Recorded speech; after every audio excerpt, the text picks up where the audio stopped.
Be me. Lead a group of wanderers through the Frostland, happening upon the wreckage of a dreadnought and seeking coal to reignite its generator.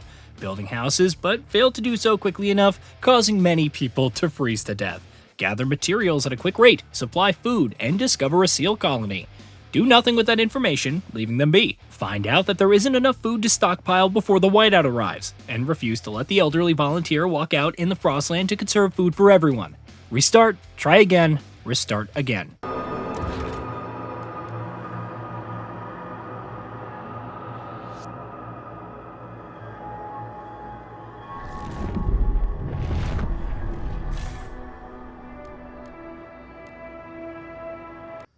On the third attempt, I mastered efficiency of making the right decisions, including preventing that seal colony from being slaughtered to supplement our food stock supplies. We survived the whiteout, but that's only the prologue. The real journey, and that mantle of steward in New London, is only just the beginning. Suffice it to say that Frostpunk 2 wastes no time tossing you in the deep end, with the captain, the previous game's leader, recently passing on and leadership being passed to you. Coal is becoming dangerously limited, and while exploiting the seams outside of the city is a temporary recourse, an outside source is necessary for long-time survival. This is where the size and scale of your predicament unfolds. In Frostpunk 1, your world was law, survival was paramount. That's still the case in the sequel, but the people's needs have become more complex. Factions have risen, and each has their say in the city's direction, starting with the first meeting in Council Hall about whether you're fit to lead. Leave the vote up to chance and hope that the hesitant lot turns into ayes, or persuade a faction to lend you their support in exchange for putting one of their laws to vote the next time.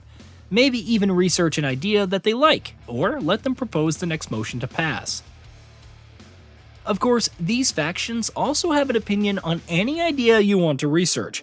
Opt for the dust coal mine, and you please the Frostlanders but no one else. The blasting coal mine looks more appealing. The New Londoners, who form the majority, neutral they may be, agree with it, along with the Faith Keepers, and the coal output is slightly higher. However, it demands more materials and increases squalor. Those opinions can translate into votes on the council depending on the motion in question and whether they'll be open to negotiation.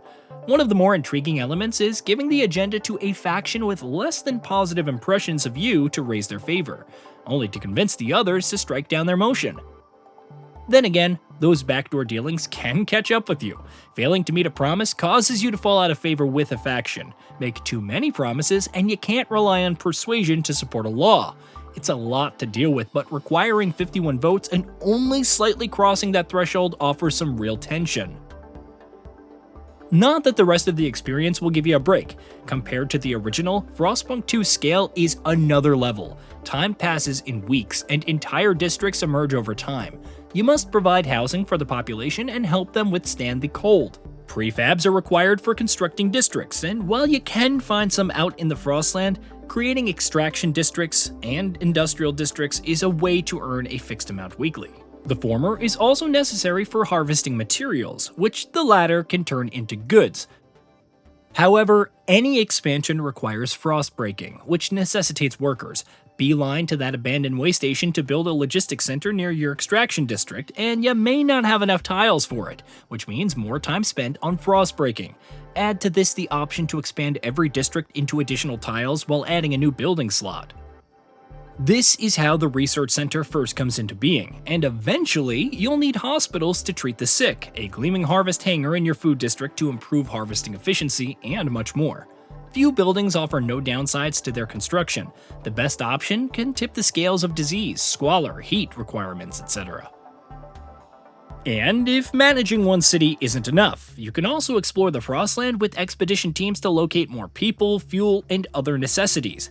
No resource near New London is infinite. Finding a stable supply out in the wild is mandatory. However, you must establish supply routes, account for risks when venturing to dangerous locations, and have enough expedition teams, which various laws and ideas can facilitate. It can be challenging when other ideas, like deciding how to dispose of the dead or improving heat insulation in houses, must be researched first. Despite your best efforts, death can come at any time, and when it does, you'll lose a bit of trust from the population. It's easy for things to spiral out of control by ignoring one of the many things, even if it's a faction that seemingly has a low standing in the city.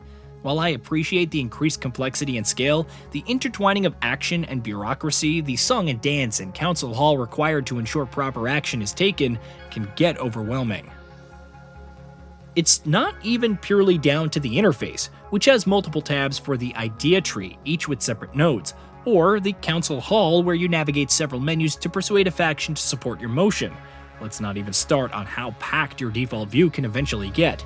There's a constant push to maximize your efforts because every second wasted could have procured something more for your city, which is required when the whiteout arrives. Though somewhat like the original in how punishing things can get, the increased scale feels like it leans slightly more towards min-max city building than social dilemmas. It also makes some deaths feel less important, which is probably intentional. The numbers becoming statistics aren't lost on me though. Thankfully, some situations will snap you back to reality, highlighting the daily struggles of your citizenry. Watching a little Sue Miller go from roughing up other people to weaving and finding a better calling as an apprentice just because I prioritized family apprenticeship is nice. Similarly, seeing Nell Sinkfield, a 38-year-old housewife, lamenting the sickness of her second child and casting aspersions on the Turners, or seeing a neighborhood ostracize a household due to the lack of contagion prevention laws can be demoralizing. They add to the experience and remind one of the consequences, good and bad. Despite the overwhelming stress and dour circumstances, it's hard to deny Frostpunk 2's beauty. Lights from all-important generators crisscrossing through the districts, the endlessly falling snow, and the detailed landscape that contrasts your bustling city all come to life in extraordinary detail. The music and sound design are similarly enthralling, from the instrumentals during desperate circumstances to the intermittent radio broadcasts. Outside the campaign is the Utopia City Builder, where you can choose a starting location with randomized resources, varying scales, and different conditions. This is arguably where the true appeal of Frostpunk 2 lies, since you have much more free reign to mold a city. Though I haven't spent much time with it, the emergent gameplay showcases how well all the systems can sing, even if it becomes cacophonous after a point. While Frostpunk 2 is a sequel in terms of story and setting, the scale and increased complexity set it apart. Where it succeeds is translating that into an enthralling experience of resource management, survival, and moral quandaries, even if you have to take a bigger picture view of it all. Some aspects can be refined further, especially the camera when exploring the Frostland, but as a whole, it's as compelling and enjoyable as it is draining and emotionally taxing. Hey, did you know that we at GamingBolt upload new videos every day? Stick around, drop a like, subscribe, and hit that bell. And let us know what kind of content you'd like to see in the future with a comment below.